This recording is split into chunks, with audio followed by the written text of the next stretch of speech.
What's good, y'all?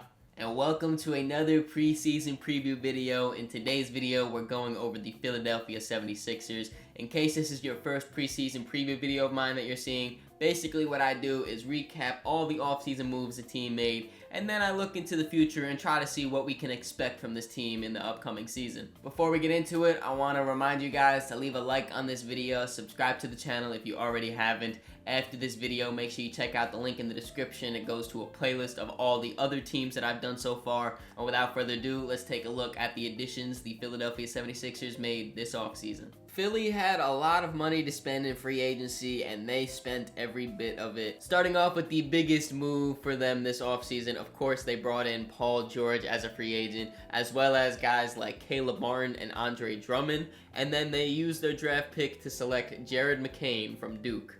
Philly brought in so many guys, I couldn't even fit it all on the screen right there. So as a recap real quick, we have Paul George, Andre Drummond, Caleb Martin, Eric Gordon, Guerschon Yabusele, and Jared McCain. And of course, we're going to start with the biggest name, and that is Paul George. I was pretty surprised when Philly was actually able to pull it off, just sign Paul George straight up, no sign and trade, no moving guys to create the cap. They just had money to spend, and they spent it on Paul George. We don't really see that in current NBA. I feel like it's a lot of, all right, trades, sign and trades, things of that nature. This, they just brought him in for nothing, and obviously that's a huge plus. We're going to talk a little bit more about Paul George later in the video, but I really love the fact that he can play off ball. Obviously, when he's on the ball and has the ball in his hands, he can create his own shot at all three levels. He can pass, he can defend. He's going to be the third option now here in Philly, so hopefully a lot of that pressure is relieved from him and he's able to kind of just star in his role as being that third option. I think he will be able to.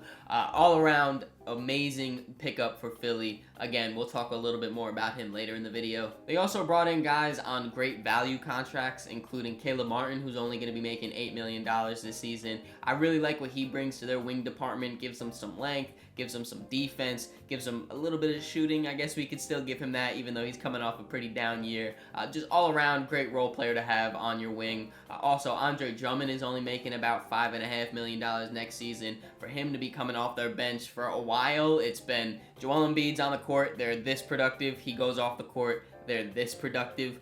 Now that they have a real backup center like Andre Drummond, I'm not saying Drummond's going to start, playmaking out the post and getting ISOs and all of that like he's Joel Embiid, but he's still going to be an interior presence. His rebounding is going to be felt, especially his offensive rebounding. I just like that signing to give them a little bit of stability when Joel's not on the floor. And then to a lesser degree, signings like Eric Gordon and Guerschon Yabusele I think are really going to help. Eric Gordon, he for years now has been a great shot creator on the perimeter, great shooter. Guerschon Yabusele is coming off of a fantastic Olympic run for France. He looked really, really good. And even when he was playing overseas, he was working on his craft, became a better jump shooter as well. He shot, I believe, over 40% the last few seasons overseas. And then when we're speaking of shooting, their draft choice of Jared McCain, I really like Jared as a prospect, as a player, what he can bring shooting the ball wise, a little bit of creation too. I think more for Philly, he's going to be more of a spot up guy.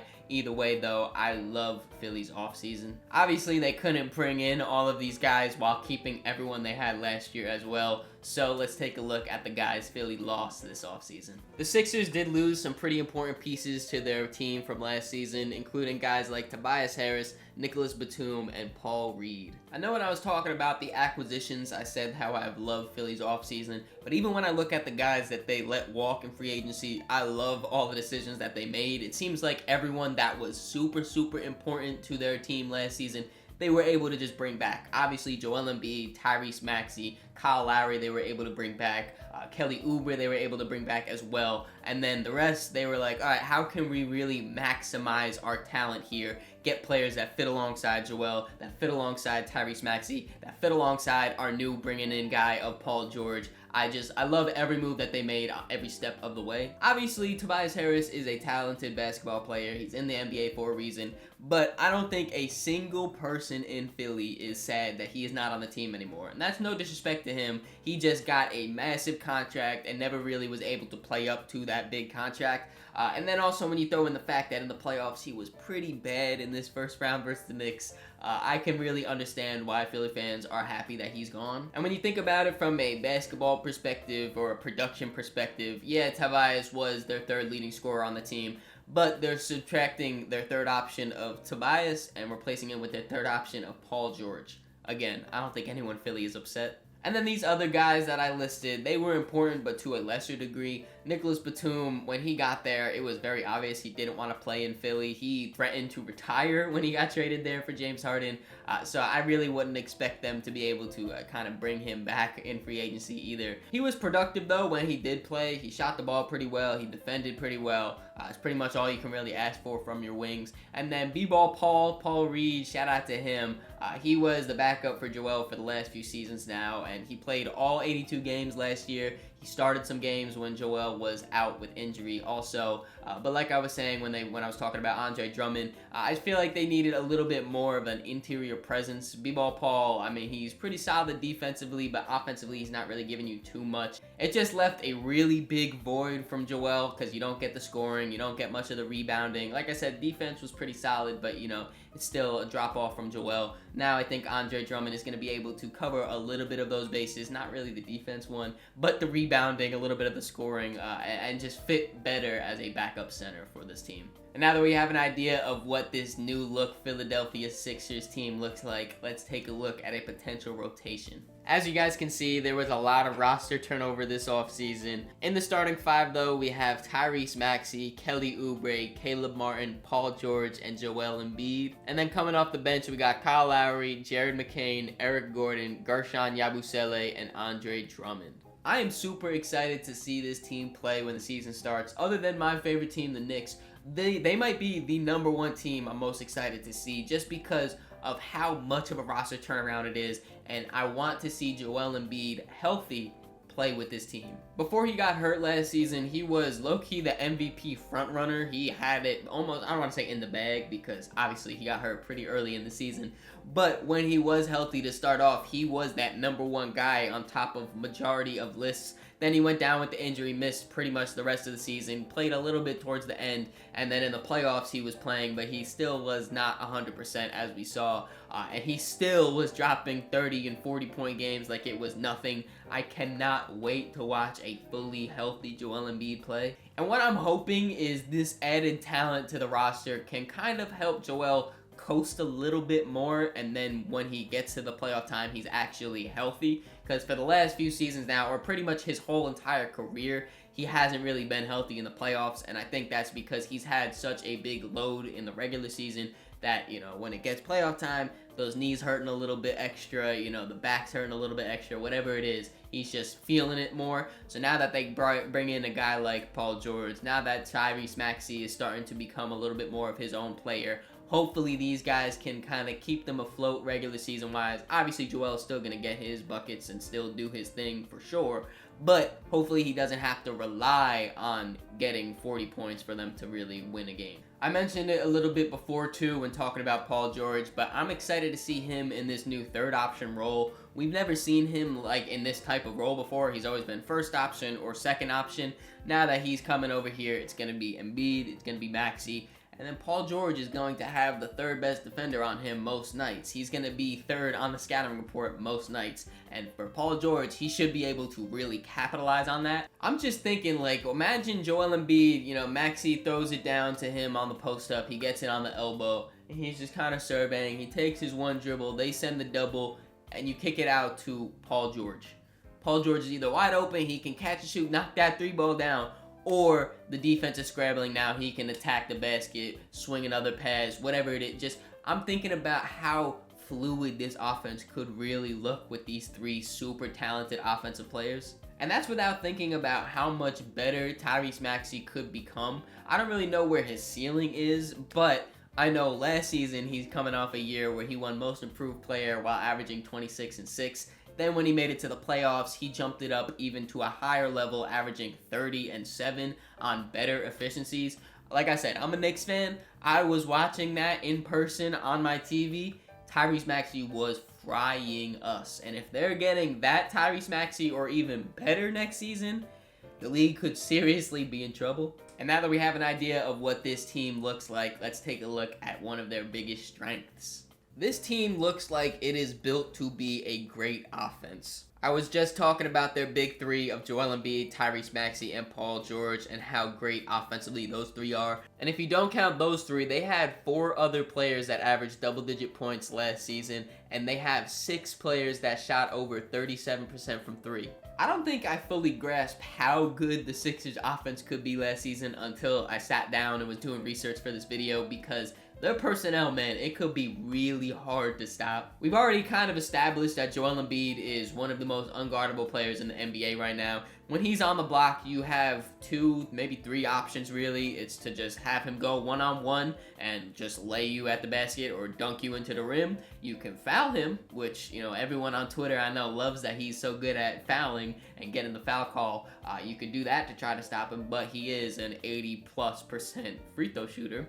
And your third option is to send the double or maybe even triple team at times. But with the amount of talent on this roster, I don't really know if that's in your best interest. And like I said, it's not even just the shooters that are around them. It's the fact that you have Tyrese Maxey and Paul George on the perimeter ready to just catch the ball right there and then read what the defense is giving them. You can't help off those 2 guys. If you do, both of them can knock down a 3-point shot or hurt you in another way, like driving the closeout and getting to the rim, or both of them are very ample passers. They can help, you know, get the rotation going towards them and then swing the ball to another open shooter. This big 3 on offense, I think, is really finally setting in for me how good they could be. And on top of that, they do have the guys that can just spot up and be ready to catch the ball and shoot it when they get it, like Kyle Lowry or Eric Gordon or the rookie Jared McCain. And then guys like Kelly Oubre or Caleb Martin, they're not the best 3-point shooters, but they can knock down a shot. You know, you're not going to just fully leave them open. And then also, I really like the athleticism that they bring to this team as cutters, as finishers,